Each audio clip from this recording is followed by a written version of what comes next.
When it comes to buying a car, there are 4 different ways of doing this. I'm sure you've heard about 3 of them. However, I'm going to also discuss a 4th option. Hi, my name is Raza Rutsari. Please come and join me and we'll discuss this in details. So let's start with an example. So you have got £25,000 and would like to go ahead and buy a car. So you go on the website and you see this Audi A4, which is almost new. So it's got 2,000 miles under its belt, is automatic with a S-tronic gearbox, is being sold by Audi itself, and it goes for £22,500. So you go all the way to Audi dealership and they bring you the car for the test drive, and before you know it, you are the proud owner of a almost brand new Audi. So option 1 is a fairly simple cash purchase. So let's have a look and see what you've done. So today you bought an Audi which is worth £22,500. Of course you're going to look after your car, but in 4 years time the very same lovely car will be worth around £12,000.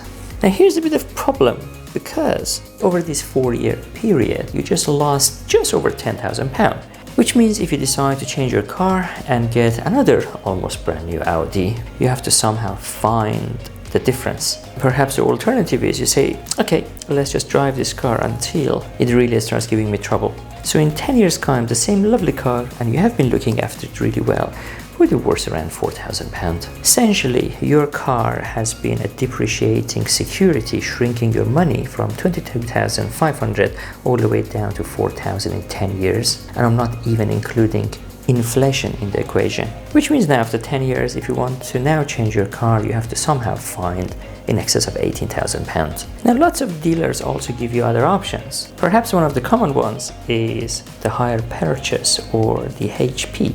With hire purchase, the dealer knows that you either do not have £25,000 to start with, or simply don't want to inject all your capital into a depreciating security. So instead, they offer you a monthly installment. So by the end of year 4, if you've paid £557 and a 9% interest per year, then you can have the car. And even more exciting, they might have a 3rd option for you, and that's known as the personal contract purchase, or the PCP.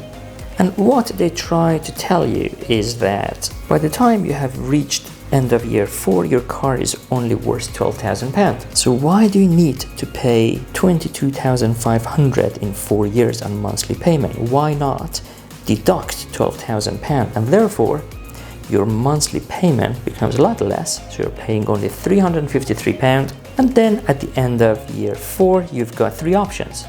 One is to leave the car with Audi and walk away. Or you agree that you've got a liability of £12,000, you pay this liability and the car is yours. Or finally, the 3rd option, why not to change your car with a brand new Audi at the time and you keep paying roughly the same. There is, however, a 4th option. And the 4th option is that with your money, rather than going to a car dealership, you go to a estate agent and buy a house.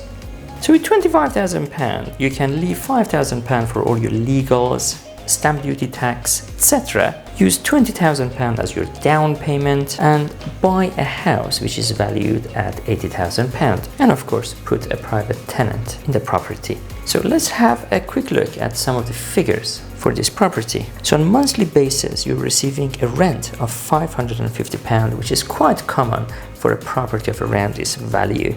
And then your liabilities are, of course, the mortgage from the bank, which is going to be around £125 if you go with an interest-only mortgage on a 2.5% annual interest with 75% LTV. You also have got to insure the building and your tenancy contract for around £30, which brings all your liabilities to £155 per month, which gives you a positive cash flow of £395 per month. Now, do you remember the personal contract purchase, or the PCP deal, whereby you were paying £353 per month? Essentially, for as long as your lovely tenants keep paying their rents, you can keep driving your Audi.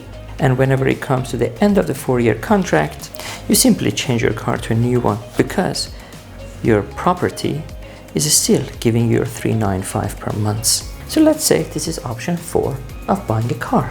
And perhaps there is another advantage to this. So let's say today this property you bought was worth £80,000 and the UK market normally witnesses around 5% capital appreciation per year, which means the same property in 4 years' time will be valued at around £97,000 and in 10 years' time for around £130,000. So now what has happened here is you do have a security which is appreciating in value, and the positive cash flow from that is covering the expenses of your fancy car.